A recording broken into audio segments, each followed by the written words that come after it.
안녕하세요. 마이비스킷의 손병익 작가입니다. 이번 시간에는 스마트폰으로 인생 사진을 촬영하는 방법에 대해서 이야기해 보려고 합니다. 자, 멋진 사진을 만드는 데는 사진을 여러분만의 색감으로 멋있게 보정하는 것도 필수적이지만 무엇보다 먼저 사진을 잘 찍어야 사진을 보정한 결과물도 멋있게 나올 수 있겠죠? 자, 그래서 오늘 마지막 시간에는 간단하면서도 필수적인 스마트폰 카메라 촬영법에 대해서 알아보도록 하겠습니다. 자, 먼저 앞으로 여러분들이 사진을 보정하실 거라면은 반드시 사진은 로우 파일로 찍으셔야 합니다. 로우 파일은 다른 이름으로는 원본 파일 이런 이름으로 불리기도 하는데요. 로우 파일이라고 하면은 스마트폰의 센서에서 촬영된 그대로의 이미지를 이야기합니다. 보통 스마트폰에서 촬영을 하면은 JPEG 형식으로 저장이 되는데요. 자, 이 JPG 파일은 이미지 센서에서 캡처한 그대로의 이미지가 아니라 각 제조사마다 특유의 색감이나 특유의 색 조정을 통해서 어떻게 보면 약간의 기본적인 보정을 한 사진이라고 보시면 돼요. 그래서 요즘 스마트폰을 보면은 인물 모드, 음식 사진 모드, 풍경 모드 이렇게 여러 가지 모드를 지원하는데요. 이 각각의 모드들이 스마트폰 제조사에서 요때는 이렇게 보정을 하는 게 맞겠다, 이때는 이런 식으로 보정을 하면은 조금 더 좋은 사진이 되겠다 라고 사전적인 세팅을 해 놓은 것을 의미합니다. 하지만 여러분들이 앞으로 사진을 보정하실 거라면 스마트폰 제조사에서 설정한 색감보다는 여러분들이 원하는 색감을 내야 되니까 JPG 파일보다는 로우 파일로 촬영하시는 게 도움이 많이 될 거예요. 자, 그럼 로우 파일과 JPG 파일이 뭐가 다른가 비교를 해보면요, 보통 로우 파일은 20메가 정도가 넘어가는 용량이 큰 파일이고요, JPG 파일은 4메가, 5메가, 커봐야 10메가를 넘지 않는 용량이 작은 파일로 구성되어 있어요. 용량 차이에서 볼 수 있듯이 로우 파일은 이미지 센서에서 캡처한 그대로의 이미지이기 때문에 어두운 부분이라든지 밝은 부분이라든지 사진에 여러분들이 보정할 때 쓸 수 있는 수많은 데이터가 들어가 있습니다. 대신에 JPG 파일은 용량이 작은 만큼 여러분들이 보정을 할 때 사용할 수 있는 데이터가 많이 없어져 있다라고 보시면 돼요. 예를 들어서 저희가 이번 강좌를 통해서 어두운 부분에 노출을 올려서 어두운 부분에 숨겨져 있던 디테일을 찾아내거나 그런 보정 방법을 많이 사용했잖아요. 자, 그럴 때 로우 파일은 데이터가 더 많이 들어있기 때문에 어두운 영역에 노출을 올렸을 때 그 디테일이나 색감들이 더 잘 표현되는 반면에 JPG 파일은 물론 일부 데이터가 남아있긴 하지만 원본 파일, 로우 파일보다는 데이터가 작은 단점이 있습니다. 자, 그래서 웬만한 사진 작가들은 카메라에서 로우 파일, 원본 파일로 촬영한 다음에 본인이 후보정하는 거를 더 선호하는 편이에요. 그래서 여러분들도 앞으로 계속 사진을 보정하실 거라면 원본 파일 혹은 로우 파일로 촬영하시는 걸 추천드립니다. 자, 그러면은 로우 파일은 어떻게 촬영할 수 있는지 보시면은 대부분의 안드로이드 핸드폰, 갤럭시라든지 LG에서 나온 스마트폰 등은 로우 파일 모드를 지원합니다. 카메라의 설정 쪽에 들어가시면은 로우 파일 혹은 DNG 파일이라고 되어 있는데 DNG 파일로 촬영하는 설정을 하실 수가 있고요. 아이폰은 기본 카메라 앱에서는 로우 파일 저장을 따로 지원하지 않는 걸로 알고 있어요. 자, 그런데 안드로이드와 아이폰 모두 손쉽게 로우 파일로 촬영할 수 있는 방법이 있는데요, 바로 우리가 사진 보정에 사용했던 어도비 라이트룸을 사용하는 방법입니다. 자, 지금 보시면은 저의 스마트폰에서 라이트룸을 구동한 화면이 나오고 있는데요, 이 화면을 보시면은 여기 사진 추가 옆에 카메라가 있는 게 보이시죠? 그동안 제가 태블릿으로 찍을 때는 사진 추가 옆에 카메라 마크가 없었죠. 그건 태블릿이기 때문에 그런 거고, 스마트폰에서 라이트룸을 사용하시면은 사진 추가 옆에 이렇게 카메라 표시가 있는 걸 보실 수 있어요. 자, 이 카메라를 누르면은 라이트룸 앱에서 촬영이 가능한데 여기 위쪽에 혹은 옆쪽에 보시면은 DNG라고 뜨는 게 보이시죠?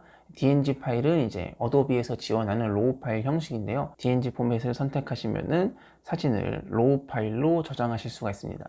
근데 나는 로우 파일로 찍기 싫다 하시는 분들은 로우 파일 설정을 해제하시면은 JPG 파일로만 저장할 수 있는 옵션도 제공하고 있습니다. 자, 대신에 로우 파일은 원본 파일인 만큼 보정을 하지 않으면은 스마트폰에서 기본적으로 보정을 해서 나오는 JPG 파일보다 화질이나 색감이 좀 떨어질 수도 있어요. 그렇기 때문에 로우 파일로 촬영하시면은 반드시 여러분만의 색감으로 멋지게 보정을 하셔야 기본 JPG 파일보다 더 멋진 사진을 만드실 수 있을 겁니다. 그 다음에는 사진 구도에 관한 이야기인데요, 여러분들이 사진을 촬영하실 때 기발한 구도, 멋진 장면 이런 걸 생각하실 수 있는데 사진을 촬영하실 때 기본적인 수평만 맞추셔도 멋진 사진이 완성됩니다. 자, 요거를 간과하시고 뭐 그냥 이렇게 대충 찍으시는 분들도 있는데, 사진의 수평만 맞춰도 사진의 구도가 굉장히 안정적이고 균형 잡힌 느낌이 날 수 있습니다. 자, 물론 나중에 라이트룸에서 이렇게 회전시켜서 맞추면 되지 않냐 라고 생각하실 수 있는데, 그러다 보면은 사진의 주변부가 잘려나가는 경우가 있기 때문에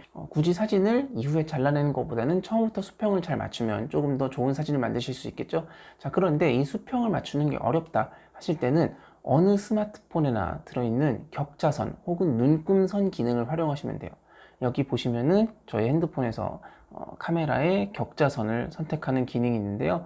이렇게 격자선을 선택하고 나면은 화면에 이렇게 3등분된 격자선이 나오는 게 보이실 거예요. 그래서 이 선을 보고 수평이 맞는지 안 맞는지 바로 판단하실 수 있기 때문에, 그래서 촬영하실 때 수평을 맞추시는 게 어려우신 분들은 이 격자선 기능을 켜놓고 촬영하시면은 보다 안정적이고 균형 잡힌 구도의 사진을 찍으실 수 있습니다. 자, 그 다음에는 인물 사진을 촬영할 때의 팁입니다. 자, 인물 사진 촬영할 때는 무엇보다도 구도가 중요한데요. 그 중에서도 상반신 혹은 얼굴이 카메라의 어느 위치에 오느냐, 그거에 따라서 인물 사진이 많이 달라질 수가 있습니다. 이 많은 분들이 실수를 하시는 게, 사진에 사람의 전신을 다 담으려다 보니까 이 얼굴이 카메라 혹은 사진의 끝쪽에 혹은 이렇게 위쪽에 위치하도록 찍으시는 경우가 많아요. 그런데 대부분의 스마트폰 카메라는 광각 렌즈를 사용하는 경우가 많고요. 이 스마트폰의 구조상 주변부의 렌즈 왜곡을 잘 잡아주지 못하는 구조적인 한계가 있습니다. 그래서 사진의 주변부로 갈수록 사물이 휘어진다든지 혹은 이렇게 굽혀진다든지 하는 왜곡 현상이 일반 카메라보다 더 많이 발생하기 마련입니다. 그런데 이 부분에 얼굴을 위치시킨다면 얼굴이 길게 나올 수도 있고요.